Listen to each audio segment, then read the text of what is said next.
तो आप कहीं ना कहीं पॉलिटिक्स से रिलेटेड बुक आप जरूर पढ़ेंगे। हाँ। देखिए हम ज़्यादा कुछ तो नहीं पढ़े हैं, बट इतना हम जरूर पढ़े हैं कि डेमोक्रेसी क्या होता है। क्या होता जो है? है ना बहुत ही चालू राजनीतिक है, उनका राजनीति अच्छे अच्छे को नहीं समझ में आता। तो भ्रष्टाचारी शुरू कहाँ से हुआ हमको ये बताइए। जो ये 5 से 10 करोड़ रुपये आप खर्च करते हैं यहीं से शुरू हुआ, आपको हम अच्छे से समझाते हैं। मान लीजिए पहले तो ज़्यादा पैसा नहीं मिलता था, अब कोई भी पद पर जो होता है ना, चाहे मुखिया हो चाहे सांसद हो, किस देश में क्या चल रहा है हमें लगता है कि गांव वालों को भी जागरूक करना चाहिए देश के हालातों को। वो 5 किलो अनाज में खुश हो जाते हैं और मोदी जी गरीबी हटाओ का नारा लगाते रहते हैं और मोदी जी गरीबी गरीबी करते रहते हैं। हमें ये नहीं समझ में आता है कि 1947 के बाद से ही कर रहे हैं, आज़ादी के बाद से ही जितना बार भी जब चुनाव आता है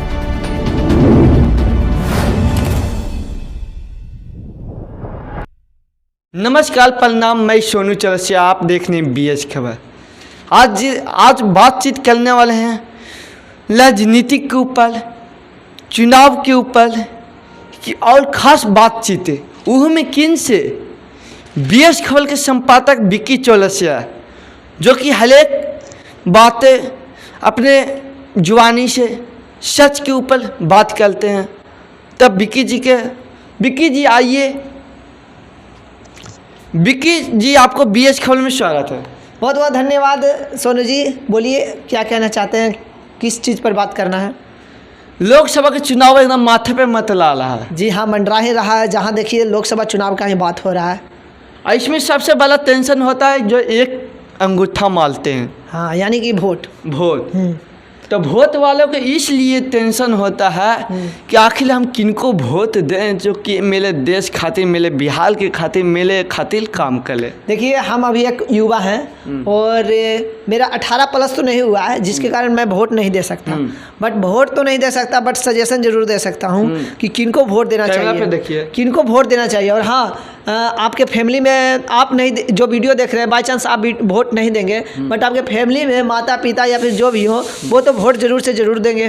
तो मैं यही चाहूँगा कि वोट देने से पहले आप जो आपके यहाँ आते हैं एक घोषणा पत्र लेकर आते हैं घर में, नहीं कहते हैं कि मेरा मुद्दा ये है, तो आप उस मुद्दे को देखिए, समझिए कि किनका मुद्दा क्या है और अभी के समय में क्या स्थिति है देश का, क्या स्थिति है आपके राज्य का, क्या स्थिति आपका गाँव का। उस हालात को देखिए कि क्या मुद्दा होना चाहिए, क्या वर्तमान में जो संकट है देश पर, वो सब मुद्दा आपको नजर आ रहा है उस घोषणा पत्र में।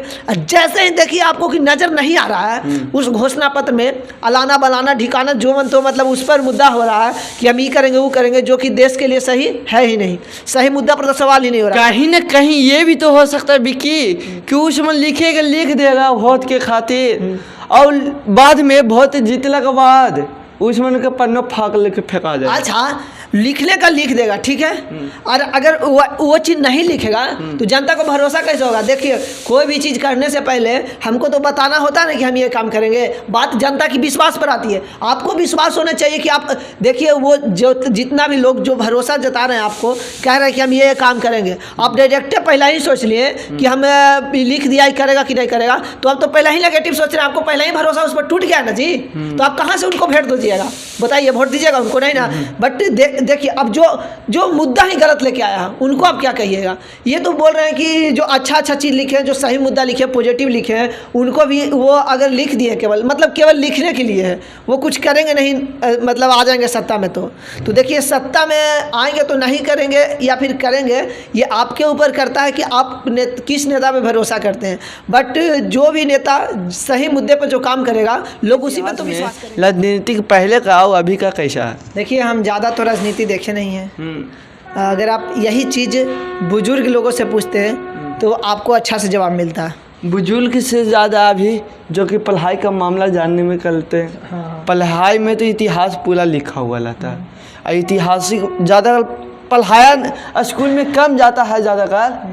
ज़्यादातर बच्चे अगर पढ़ने वाला रहता है तो स्कूल का किताब से ज़्यादा ऐतिहासिक चीज़ ज़्यादा पढ़ता है। जी हाँ, आपका कहना सही है कि पढ़ने वाला पे डिपेंड खाता है। नहीं, नज़रिया देखिए आपका कि आप किस चीज़ पे ज़्यादा इंटरेस्ट रखते हैं। अगर आपको पॉलिटिक्स में इंटरेस्ट है, ठीक है, तो पॉलिटिक्स में इंटरेस्ट है तो आप कहीं ना कहीं पॉलिटिक्स से रिलेटेड बुक आप ज़रूर पढ़ेंगे। हाँ। देखिए, हम ज़्यादा कुछ तो नहीं पढ़े हैं, बट इतना हम ज़रूर पढ़े हैं कि डेमोक्रेसी क्या होता है। क्या होता है आखिर? देखिए, डेमोक्रेसी का मतलब होता है लोगों के लिए, लोगों के हित में, लोगों के द्वारा में, for the people, by the people, of the people, यही है डेमोक्रेसी।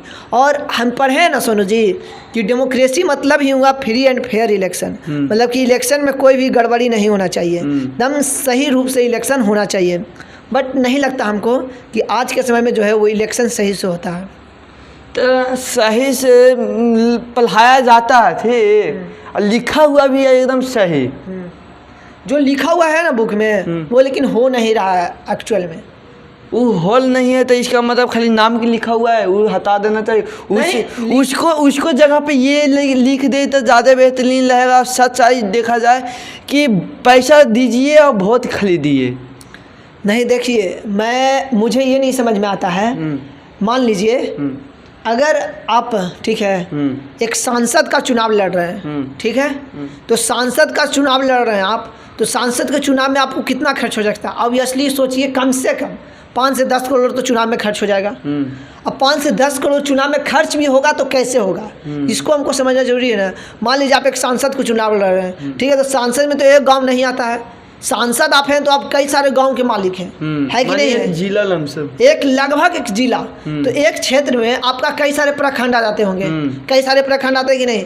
आप ही में कई सारे प्रखंड, केवल इस्लामपुर प्रखंड तो नहीं है, वैसे वैसे आपके तरफ कई सारे प्रखंड होंगे। लगभग एक जिला का मालिक ही मानिए तो होता है, होता है ना। तो जब कई सारे प्रखंड होते हैं, ठीक है, अब उतने प्रखंड हो रहे हैं, अब सभी प्रखंड में जब आपका नॉमिनेशन होता है, जब आप प्रचार करवाते हैं, तो सभी प्रखंड, क्योंकि जब आप सांसद बन रहे तो आप एक गांव का नहीं है, तो कई सारे गांव में आपका चुनाव होगा कि नहीं होगा?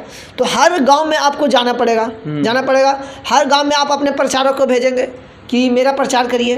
तो इस तरीके से गाड़ी आपका कहीं जाएगा कि गाड़ियों में खर्च होगा। नहीं तो 10 हो तो गाड़ी ओले दी, 10 प्रखंड है मान लीजिए, तो 10 तो गाड़ी होगा। एक गाड़ी का अगर लाखों रुपया होगा, 10 लाख होगा, तो 10 गाड़ी का 100 लाख 1 करोड़ तो ऐसे हो जाएगा। ऐसे ऑब्वियसली सोचिएगा ना, तो आपका 5 से 10 करोड़ सच में उठ जाएगा। ठीक है, खाली यही फोकस में नहीं, हर काम को अगर जोड़ते हैं तो एक चुनाव में 5 से 10 करोड़। अब वो भी 5 से 10 करोड़ क्यों उठ रहा है? क्योंकि आपको जीतना है, क्योंकि वोट के लिए भी तो पैसा देता है ना। वोट के लिए पैसा देता है कि नहीं देता है? उसके लिए भी तो चुनाव जीतने के लिए मतलब कि खर्च करना पड़ता है। तो कहीं ना कहीं डेमोक्रेसी मतलब होता है फ्री एंड फेयर इलेक्शन होना चाहिए, उसमें मनी पावर नहीं होना चाहिए। लेकिन आज के समय या फिर कहें तो चुनाव में मनी पावर ज़्यादा दिखता है, जिसके पास जो लिखा हुआ वो है नहीं है। लेकिन हम जो लिखा हुआ उसको मिटा नहीं ना सकते हैं। हमारे डॉक्टर भीमराव अंबेडकर साहब संविधान में जो कुछ भी लिखे हैं, अगर आप संविधान पढ़िएगा, उनके लिखा हुआ पूरा अनुच्छेद आप या फिर जितना भी संशोधन या जो कुछ भी पढ़िएगा, उसमें पता चलेगा कि आपको बहुत सारी चीज़ें हैं, 1-2 चीज़ें हो जिसमें बदलाव होना चाहिए, बाकी सारी चीज़ें जो हैं वो सही है। और लोकतंत्र सच में आज के समय में जो लोग कह रहे हैं ना, लोकतंत्र ऐसा लग रहा है जैसे कमज़ोर होता जा रहा है और डिक्टेटरशिप का ज्वाला निकल रहा है। ये कहीं ना कहीं सही है, क्योंकि हमको ये नहीं समझ में आता है कि जब सांसद के चुनाव में वो सांसद जब बनता है, तो सांसद का अगर आप सालाना सैलरी देखते हैं तो ज़्यादा से ज़्यादा कितना कमाता होगा? 1 करोड़ सालाना। 1 करोड़ से ज़्यादा कमाता होगा। 1 करोड़ सालाना, 1 करोड़ मान लीजिए 1 करोड़ कमा लेता होगा, ठीक है। तो जब 1 करोड़ कमाता है तो चुनाव के समय वो 5 से 10 करोड़ खर्च कहाँ से कर देता है?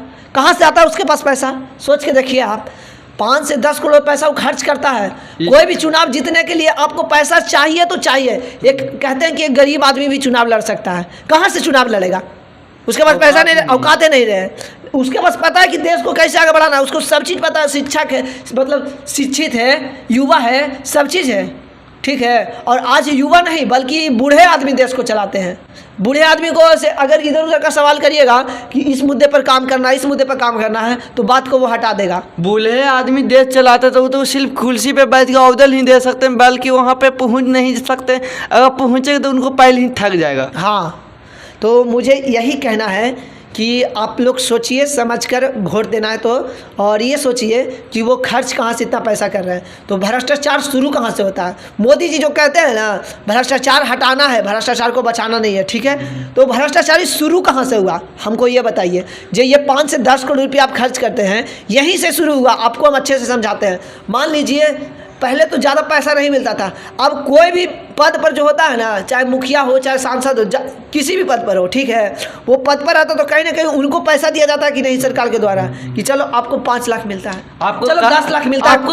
आपको कहने का मतलब है विक्की जी कि दाल ही को काटने से पहले अगर उसका जल और शोल पता कर लें कि कहाँ से उठा है। हाँ सही बोले। इसका मतलब हमको कहने का मतलब है कि वो 5 से 10 लाख उनको जब मिलता है कि विकास करने के लिए, तो क्या वो विकास में 5 से 10 लाख लगाते हैं? जब 5 से 10 लाख लगा देते हैं, मुखिया को ही मान लीजिए 2-3 लाख जितना भी मिलता होगा कि गांव को डेवलप करना है। आपका गांव कई साल से डेवलप हो रहा है, बताइए तो, कई साल से आपका गांव डेवलप हो रहा है? कहीं ना कहीं कोई तो हुआ है। 5 से 10 लाख में पता चलेगा कि 1 लाख खर्चा हुआ, 4 लाख गया पॉकेट में। वही 4 लाख भ्रष्टाचारी है, समझे हैं?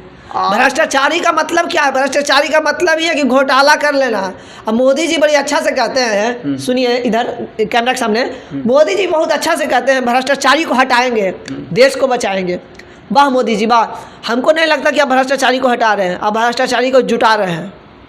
माने उनको कहने का मतलब जैसे में लिखा हुआ था कि मन्नी बेगर मन्नी के वोट, उसी तरह ही बोल रहे हैं भाती जाली हटाओ, मगर उनका सुनने का मतलब आप लोग समझिए कि उल्टा उसको बोलने का मतलब क्या है। देखिए मोदी जी जो है ना बहुत ही चालू राजनीतिक है। उनका राजनीति अच्छे को नहीं समझ में आता है, लेकिन जब देश बर्बाद होने लगता है ना तब समझ में आता है। और अगर अभी हम लोग आवाज़ नहीं उठाते हैं तो ये देश बहुत बर्बाद हो जाएगा। मैं मोदी जी को गलत भी नहीं कहूँगा, मोदी जी बहुत कुछ किए हैं, अच्छे काम किए हैं। आज डिजिटल इंडिया है। डिजिटल इंडिया का मतलब हम ये नहीं कहेंगे कि आप सीधे मोबाइल को देख लीजिए, सीधे ये सोच लीजिए कि जब डिजिटल इंडिया तो मेरा उस मोबाइल है तो हम रिचार्ज कहाँ से करेंगे? चंद्रयान जो हुआ, हाँ चांद पे गया। हाँ। तो चांद पे गया था मोदी जी की लाज में, चांद पे गया थी। हाँ, तो स्टार्टिंग किसकी लाज में हुआ है? सही बात बोले। जो स्टार्टिंग जो इसका इतिहास में पहला चंद्रयान जो स्टार्ट किया था ऊपर पहुंचाने का, उसका सबसे बड़ा श्रेय जाता है। नहीं, हमको यही कहना कि कोई घर बनता है तो कोई एक आदमी का उसमें हाथ नहीं रहता। उसी तरह से चंद्रयान जब चांद पर पहुंचा, मोदी जी भाषण में बोल रहे थे, कॉन्फ्रेंस में बोल रहे थे, जब यहाँ जमुई में रैली किए थे तो कि आज हमारा देश चांद पर पहुंच चुका है। तो आपका केवल हाथ उसमें नहीं है, पहले से इस चीज़ का टेक्निक शुरू हुआ धीरे धीरे। और ये अलग बात है कि आपके शासन में वो वहाँ पर गया, आप अगर नहीं करते, मान लीजिए आप असफल हो जाते हैं, आज वो प्रधानमंत्री मोदी जी शासन कर रहे हैं, अगले साल बदलाव हो जाता, मान लीजिए बदलाव हो जाएगा, मोदी जी नहीं रहेंगे, कोई और रहेंगे, तो क्या चंद्रयान जो चांद पर पहुंचा है आगे इसके ऊपर काम नहीं किया जाएगा? काम किया जाएगा, काम किया जाएगा, जरूर किया जाएगा। जो बाल बाल गिरता हुई एक दिन इतिहास के पन्ना पलटता है, ठीक। वो मोदी जी तो ये नहीं किए हैं, कभी कहे हैं क्या कि वो सीधे कहते हैं हमको बदौलत चांद पे गया है, कहते हैं ना, मगर ये तो नहीं कहे हैं कि उस इंजीनियर ने उसको इतना बनाया है, इतना मेहनत किया और उसने वहाँ तक पहुँचाया। ऐसा बात नहीं है, मोदी जी अपने पर नहीं लेते हैं, बट मोदी जी हाँ अपने शासन की बात करते हैं, ज़्यादा अपने पे ले वोट देने वाले हैं। उन लोग की क्या कहना चाहते हैं? तो मतलब आपका साफ साफ सवाल यही रहेगा सोनू जी कि जो वोट दे रहे हैं उनको क्या सजेशन देना है? देखिए मैं यही कहना चाहूँगा कि वोट देने से पहले आप लोगों को सोचना चाहिए कि आप किनको वोट दे रहे हैं, और जिनको भी वोट दे रहे हैं आप क्यों दे रहे हैं। आप वोट देने जिनको भी दे रहे हैं ना, जिनको देना है उनके नेता लोगों से आप पूछिए कि आप मेरे लिए 5 साल क्या करेंगे, और जो समस्या है बताइए कि ये मेरा समस्या है, इसके ऊपर आपका क्या प्रोजेक्ट है, क्या प्लान है। आज देखिए मैं ये कहना चाहूँगा, आज हमारे देश का पॉपुलेशन कितना बढ़ रहा है, ओवर पॉपुलेशन है। क्लाइमेट चेंजिंग में देखिए, ग्लोबल वार्मिंग देखिए, ये सब के ऊपर क्या काम होता है? सरकार अब गरीबी हटाओ, देश बचाओ। तो गरीबी के दिलेख हटा देगा कि गरीबी हटाएगा? ऐसा से है कि मैंने गरीबी संख्या को घटाया है। कहने का मतलब जहाँ 100 लोग गरीब थे वहाँ अब 50 लोग गरीब हैं। तब 5 किलो अनाज देने की कौन ज़रूरत है? हमको भी तो यही नहीं समझ में आता है मोदी जी से कि मोदी जी जब गरीबी आप हटा ही दिए तो 5 किलो अनाज की क्या आवश्यकता है। और हमें ये नहीं समझ में आता है, सोनू जी आप ही का वीडियो देखे थे, बने हो तुम लोग, गरीबों को तो लूटते हो, तो गरीब पर ध्यान देते हो तो गरीब को लूटोगे कैसे? भाई गरीब का नाम आता है मगर ध्यान जाता है अवानी और दवानी पे। हाँ सही पकड़े, आप बड़ी पॉइंट वाला बात बोले हैं। बीजेपी का सरकार है ना जी, बीजेपी का कनेक्शन देखिए, गरीब को खाली बोलता है, गरीब को देखता नहीं है। उसका कनेक्शन अंबानी अडानी से रहता है। जो अमीर रहता है ना, अब वो कहते हैं मोदी जी भ्रष्टाचार भ्रष्टाचार, मोदी जी बड़का बीजेपी पार्टी बड़का भ्रष्टाचारी से शुद्ध है। एक आप अथी हैं, मानिए एक ज़्यादा उम्र भी नहीं है पढ़ाई कर लें, पढ़ाई के माध्यम से देखा जाए तो जो सरकारी स्कूलों में खाना बंटवाया जाता है, जो सही है कि खाना की जगह पे लोगों की किताब बंटवाया जाएगा, जो सही है। नहीं किताब तो बढ़ता है, खाना दोनों बढ़ता है, ऐसा बात नहीं। खाना बंटवाना सरकारी या स्कूल में ज़्यादा ज़रूरी है कि उससे अच्छा उसको जगह पे किताब या कुछ पैसे देना चाहिए? नहीं खाना देना भी ज़रूरी है। कहाँ से ज़रूरी? खाना उसको परिवार जो खाना में 1 घंटा आधा घंटा टाइम पास होता है, उसी खाना के टाइम में अगर पढ़ाई भी हो जाए तो टीचर अलग होते, खाना बनाने वाले अलग होते, इसमें टाइम पर का कहाँ से सवाल है? टाइम तो पाल होवे करता है। खाना का जो लंच होता है ना, आजकल खाना सही नहीं मिल पाला। कितना खाना से ये कहिए कि सरकारी स्कूल में खाना का क्या हालात है? खाना बेहतर मिलना चाहिए, शरीर स्वस्थ रहेगा तभी ना पढ़ेगा। सरकार के तो लग रहा है कि मेरा खाना सही जाला थी, और नीचे पद के जो हैं वो खाना में अथी कर लें। तो गलती एनजीओ का ना है कि लोकसभा के चुनाव है ना माथे पे आ गया है। तो ये तो सूर्य में बोले जी, बोलने के तो बोलिए किए, मगर इसलिए बाल बाल बोल रहे हैं कि बाल बाल जनता को ही काटा जाता है। तो अब जनता को क्या करना चाहिए? देखिए जनता को इसलिए काटा जाता है क्योंकि जनता को धर्म में बांटा जाता है, धर्म में बांटा जाता है, जाति में बांटा जाता है, इसलिए जनता को काटा जाता है। समझे? देखिए मोदी जो है ना बड़ी अच्छा से राजनीति जानते हैं, और वो धर्म के नाम पर जाति के नाम पर बहुत ज़्यादा अच्छा खासा बात बोलते हैं। राम मंदिर जानते हैं ना, मोदी जी गलत काम नहीं किए हैं। सॉरी थोड़ा बोलो। राम मंदिर बनाकर मोदी जी गलत नहीं किए हैं। और बात है राम मंदिर की, तो वैसे ऐसे कई मंदिर बन सकते हैं, और कई सारे गांव में भी मंदिर हैं।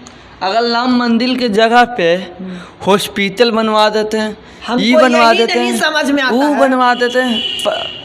आज राम मंदिर बना है तो आपको हॉस्पिटल नजर आता है। राम मंदिर नहीं बन रहा था उस समय हॉस्पिटल का जिक्र कोई कर रहे थे।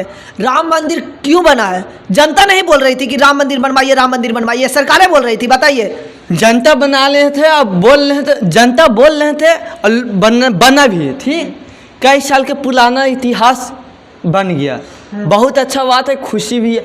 मगर उस चीज पे बाल मोदी जी वोट के नाम क्यों ला रहे हैं? देखिए यही तो हम आपको बोले कि मोदी जी बहुत चालू है, धर्म के नाम पर वोट लेना चाहते हैं। नहीं सुनिए, मोदी जी कहीं ना कहीं इसलिए उसमें पैसा इन्वेस्ट किए हैं कि उसको थोड़ा हमको वोट लेना, इसलिए नहीं कि उसको हम बना के हमको पुण्य मिला। सुनिए ना, सही आप पकड़े हैं। कई साल से मोदी जी कह रहे थे मंदिर, मतलब कि पहले से चलता रहा था राम मंदिर बनेगा, राम मंदिर बनेगा। कई साल पहले राम मंदिर बन सकता था, लेकिन चुनाव के जस्ट लगभग में क्या महीना पहले राम मंदिर बना है, 2-3 महीना पहले तैयारी हो रहा था, अब जाके तैयार हुआ है। मतलब मोदी जी का राजनीति देखे। उहू में जानते हैं बिहार का लोग, एक मिनट, 1 साल पहले अगर यही राम मंदिर बनता तो अभी कोई राम मंदिर का जिक्र करता? उतना नहीं हो पाता जिक्र। मगर वोट के समय क्यों? वोट चाहिए इसलिए वोट के समय, और क्या। और प्लस यूँ में क्या बिहार के लोग, बिहार के जनता मोदी जी का वोट नहीं देता है? देते हैं। तो क्यों जब बिहार से जाने वालों के लिए रोक लगा गया था? नहीं, रोक तो नहीं लगा था साहब। लगा था शायद, लगा था बहुत कम, नहीं, रोक नहीं लगा था। बात सिंपल ये है कि उस दिन शुरुआत में आपके लिए वंदे भारत ट्रेन है, मान लीजिए फ्री कर दिया गया, ठीक है, अब फ्री कर दिया गया और कहीं पर भी रोक नहीं लगाया जाएगा, ठीक है, तो सारे लोग आ जाएंगे, तो ट्रेन बचेगा, ट्रेन के हालात बचेगा। इसीलिए राम मंदिर जो है शुरुआत में जब हुआ था तो बड़े बड़े लोगों को भेजा गया और जितने भी जाने पहचाने लोग थे उनको भेजा गया। अगर सभी को भेजा जाता तो क्या होता राम मंदिर के साथ? सब राम मंदिर के प्रशंसक तो नहीं थे। देखा जाए तो सबके खातिर है, सबके खातिर है, लेकिन सब एक जैसा नहीं है जी। आप नहीं जानते कि आज धर्म के नाम पर कूटा जाता है और हम लोग जनता को लूटा जाता है, आपको नहीं पता है। तो इसीलिए मना कर दिया गया था। और मना बात है तो बिहार के लोगों को स्पेशल मना नहीं किया गया था, बिहार के लोग भी गए थे। आप कैसे कह रहे हैं? अच्छा, चिराग पासवान कहाँ के हैं? बिहार का। वहाँ नहीं गए थे? कैसे पहुँचे वहाँ? राहुल गांधी भी तो भारत के अतिथि थे। वो राहुल गांधी को भी मना नहीं किए थे जी। राहुल गांधी बिहार के नहीं है और राहुल गांधी को मना नहीं, बिहार का नहीं है मगर हैं तो भारत के ही। तो राहुल गांधी को वो कहला तो ना कि हम राहुल गांधी की गलती को नहीं गए, मना नहीं किया गया था। उनको अथी नहीं मिला था। क्या नहीं मिला था? जो कार्ड होता है ना, ये आपका भ्रम है कि राहुल गांधी नहीं। देखिए, प्रधानमंत्री खुद बोलते हैं कि राहुल गांधी आखिर क्यों नहीं आए, राम मंदिर से उनको नफरत है, खुद बोले थे। और बात है तो राहुल गांधी की, तो हम इसके ऊपर ज़्यादा कुछ नहीं बोलेंगे। हम राहुल गांधी कैसे है नहीं है इसके ऊपर हम नहीं बोलेंगे, क्योंकि हमने राहुल गांधी की सरकार को नहीं देखी है। राहुल गांधी के माता को सरकार की देखी है, राहुल गांधी के पिताजी की सरकार देखी है, बट राहुल गांधी की सरकार नहीं देखी। आज पूछेंगे हमसे कि चिराग पासवान कैसे हैं, तो हम चिराग पासवान के बारे में ज़्यादा कुछ क्यों बोलेंगे। आज तेजस्वी यादव के बारे में पूछेंगे तो हम बहुत कुछ बोलेंगे, नीतीश कुमार के बारे में पूछेंगे बहुत कुछ बोलेंगे, मोदी जी के बारे में पूछे बहुत कुछ बोलेंगे। नहीं, हाल सब विक्की चौलसिया थे जो कि हर एक सवाल और हर एक जवाब दिए अच्छे से। सवाल भी दिए, सवाल हम पूछे, हम भी ये भी सवाल किया और हम भी किए, तो सवाल जवाब पूरे विस्तार से आप लोग को पता चल गया होगा कैसा लगा इनका जवाब और मेरा सवाल कैसा था। आप लोग कमेंट बॉक्स में बताइएगा। ऐसा ही देश दुनिया को खबरों लुबलू कराते रहेंगे, आगे भी कराते रहेंगे। और विक्की चौलसिया के बारे में क्या सोचते हैं, हमको बारे में क्या सोचते हैं, कमेंट बॉक्स में बताइएगा। ये जो बिंदास खबर है, इस चैनल को सब्सक्राइब कर दीजिए।